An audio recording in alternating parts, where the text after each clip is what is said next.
On ফিল্ডে ভালো reporting করতে পারে না, কিন্তু আপনি প্রথমবার যখন অন ফিল্ডে রিপোর্টিং করতে গেছেন আপনি ফাটিয়ে দিয়েছেন, একদম ফাটিয়ে দিয়েছেন। ইভেন আমাদের কাছে মনে হচ্ছিল যে ওই যে মিরপুর স্টেডিয়ামের ব্যাকগ্রাউন্ড, তার পেছনে দাঁড়িয়ে আপনি, তার সামনে দাঁড়িয়ে আপনি পিটিসি দিচ্ছেন, দেখতেও খুব ভালো লাগছিল। ওই সময় কেমন অবস্টাকল ফেস করেছেন? সবকিছু ঠিকঠাক ছিল? আপনার ফিল্ড রিপোর্টিং এর এক্সপেরিয়েন্স জানতে চাই। ফার্স্ট অফ অল আমি তো এখানে এসেছিলাম নিউজ পড়তেই, তারপর আসলে স্পোর্টস নিউজ করতে গেলে স্পোর্টস সম্পর্কে জানতে হবে, যেটা আমার শুরুর দিকে মোটেও কোনো আইডিয়া ছিল না।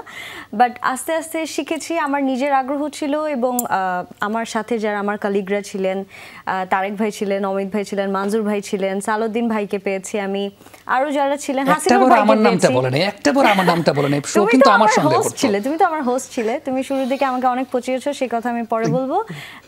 যারা আমাকে ছিলেন অনেক সাহায্য করেছেন, অলোক ভাই তখন আমাদের স্পোর্টসে ছিলেন, আমাকে অনেক শিখিয়েছেন কাজ করতে। তারপর টাইপিং, বাংলা টাইপিংয়ে আমার অনেক ঝামেলা ছিল, সেই অবস্টাকলটা আমি অন্য একটা মাধ্যম দিয়ে অবরোধে টাইপিং করে আমি আপাতত এখন পর্যন্ত চলে যাচ্ছে।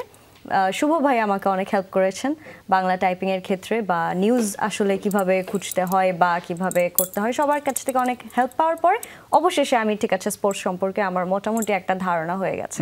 এখন for the very first time আমার রিপোর্টিংয়ে যেতে হবে। অমিত ভাই আমাকে বলেছে যে তুমি যাও, মাঠে যাও, কাজ করো, ভালো করবে, চেষ্টা করো, নিশ্চয়ই ভালো কিছু একটা হবে। ওকে, নারী সিরিজ দিয়েই তোমার সাথে আমার একটা বিষয় মিলে গেছে, চিমটি কাটতে হবে। তুমি নারী সিরিজ দিয়ে তোমার কমেন্ট্রিতে ডেবিউ হয়েছে, আর বাহ মাশাআল্লাহ কি শার্প সঞ্জনা ইভি।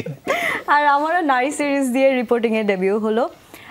সেখানে যেটা বাধা লাগছিল আমার কাছে, যে লাইক বিসিবিতে যাওয়ার পরে আমি দেখি আচ্ছা আর কোনো ফিমেল রিপোর্টার নেই, আমি একাই ফিমেল। আচ্ছা কাজ করছি, সেখানে যারা ছিলেন অন্যান্য টিভি চ্যানেলের রিপোর্টাররা, তারাও অনেক হেল্প করেছেন। কিছু যখন বুঝতে পারছেন না, অমিত ভাইয়া এটা হয়েছে, আমি এখন কি করব, সব কিছু বোঝানোর পরে আসলে খুব একটা আমার সামনে অবস্টাকল ছিল না। আর আমার সামনে কোনো একটা সিচুয়েশন থাকলে আমি সেটাকে খুব ঠান্ডা মাথায় হ্যান্ডেল করার চেষ্টা করি। সো সবকিছু মিলিয়ে আলহামদুলিল্লাহ it was a good experience. Sanjana ইভি 1.5 মিনিটের একটা লেকচার মারলো, সেই 1.5 মিনিটের লেকচার একবারও আমার প্রতি কোনো কৃতজ্ঞতা সে স্বীকার করে না। সবাই হেল্প করেছে কিন্তু আমি কোনো হেল্প করিনি। এনিওয়েজ এটা আমার মনে থাকলো।